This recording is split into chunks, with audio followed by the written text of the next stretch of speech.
Hola, somos el equipo 4 y en este video explicaremos el capítulo 4 del libro de Cengel, Análisis de energías de sistemas cerrados. El trabajo mecánico normalmente se relaciona con la expansión y compresión de un gas en un dispositivo cilindro-émbolo, durante el cual la frontera se mueve de forma de va y ven, siendo finalmente que este trabajo de expansión y compresión también se le conoce como trabajo de frontera móvil. El trabajo de frontera para un proceso cuasi estático se refiere a que el sistema permanece cercano al equilibrio todo el tiempo. Este proceso se parece al que realizan los motores, especialmente si el émbolo se mueve lentamente. Así que se puede observar que el trabajo producido por los motores es el máximo, mientras que el que entra a los compresores es el mínimo. ¿Cómo se evalúa el trabajo de frontera para un proceso cuasi estático? Si se permite al émbolo moverse de una distancia ds de modo que se mantenga el cuasi estático, el trabajo diferencial hecho por este proceso es igual al producto de la presión absoluta, P, por el cambio diferencial de volumen, dV. En esta ecuación la presión absoluta siempre es positiva, mientras que dV será únicamente positivo en un proceso de expansión, incremento de volumen, y negativo en un proceso de compresión, disminución de volumen, volviendo al trabajo de frontera positivo en un proceso de expansión y negativo en un proceso de compresión. El trabajo de frontera total realizado durante el proceso completo, a medida que el émbolo se mueve, se obtiene sumando los trabajos diferenciales desde los estados inicial hasta el final. Siendo que esta integral solo se puede evaluar si se conoce la relación funcional entre presión absoluta y volumen, que es la trayectoria de un diagrama PV. El proceso de expansión cuasiestático en el diagrama PV, el área diferencial es igual a P por diferencial de V, que es el trabajo diferencial, por lo que el área total A bajo la curva se obtiene de la siguiente forma. Si el trabajo no fuera una función de trayectoria, ningún dispositivo cíclico podría operar como productor de trabajo. El trabajo producido por estos durante una parte del ciclo tendría que ser consumido por otra, y no habría salida neta de trabajo. Este ciclo muestra una salida neta de trabajo, ya que el trabajo hecho por el sistema durante la expansión es mayor, y es el área bajo la trayectoria A, realizado sobre el sistema en el momento de compresión del ciclo, y es el área bajo la trayectoria B, por lo que la diferencia entre estos dos es el trabajo neto hecho durante el ciclo. El trabajo de frontera para un proceso a volumen constante es siempre igual a cero, ya que el diferencial de volumen es igual a cero, y esto también se puede apreciar en el siguiente diagrama PV, mientras que el trabajo de frontera a presión constante se puede obtener de la siguiente forma, y presenta un diagrama como este. Los procesos reales de expansión y compresión de gases son conocidos como politrópicos. En estos procesos, la presión y el volumen suelen relacionarse de la siguiente forma, donde N y C son constantes. Que si se sustituye en la ecuación de trabajo de frontera, se obtiene lo siguiente. Finalmente, para un gas ideal, pavos igual a ratón, se puede escribir la ecuación de la siguiente forma, siempre y cuando N sea diferente de 1. Y para el caso de que N sea igual a 1, el trabajo de frontera se convierte en lo siguiente. Energía para sistemas cerrados. En un sistema cerrado no existe ningún flujo másico que cruce sus fronteras. Por lo tanto, su balance de energía en un ciclo se puede expresar en términos de calor y trabajo. Es decir, la salida de trabajo neto durante un ciclo es igual a la entrada de calor neto.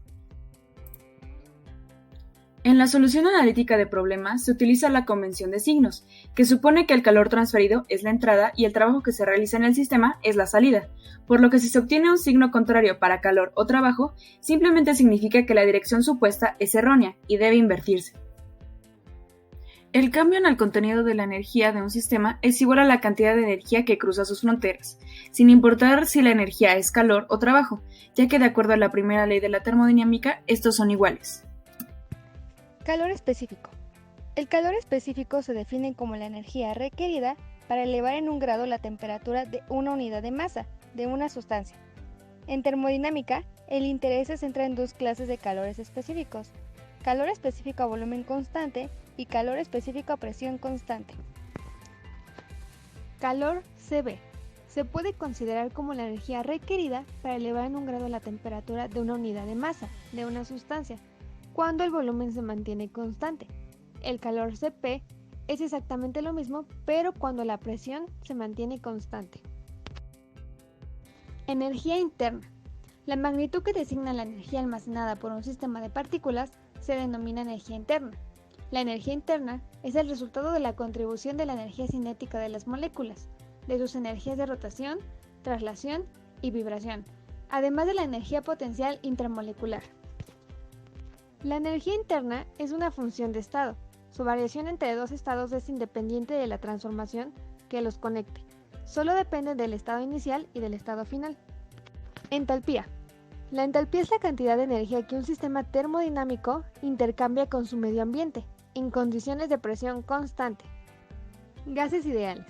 Se define un gas ideal como un gas cuya temperatura, presión y volumen se relacionan mediante la ecuación Pv es igual a RT, en donde P es la presión absoluta, V el volumen específico, T la temperatura absoluta y R es una constante diferente para cada gas. Calores específicos de gases ideales. Los calores específicos de los gases reales a presiones bajas se llaman calores específicos de gas ideal o calores específicos de presión cero y se denotan como Cp0 y Cv0. Hemos visto que dependiendo de las condiciones de un gas, se usa el Cp o el Cv para obtener el cambio de la energía interna y la entalpía, pero cuando se trata de sólidos y líquidos, no se puede seguir el mismo procedimiento por el factor de las sustancias que son incompresibles, es decir, que su volumen específico es constante.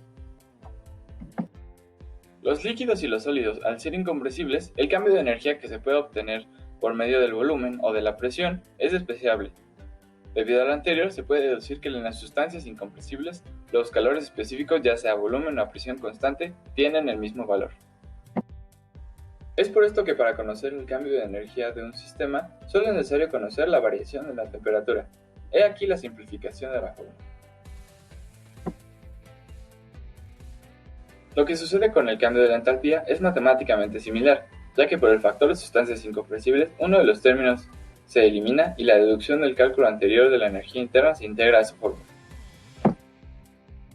Ahora veremos un poco de lo anterior aplicado a un contexto sobre cómo funcionan los sistemas biológicos, más específicamente el del ser humano.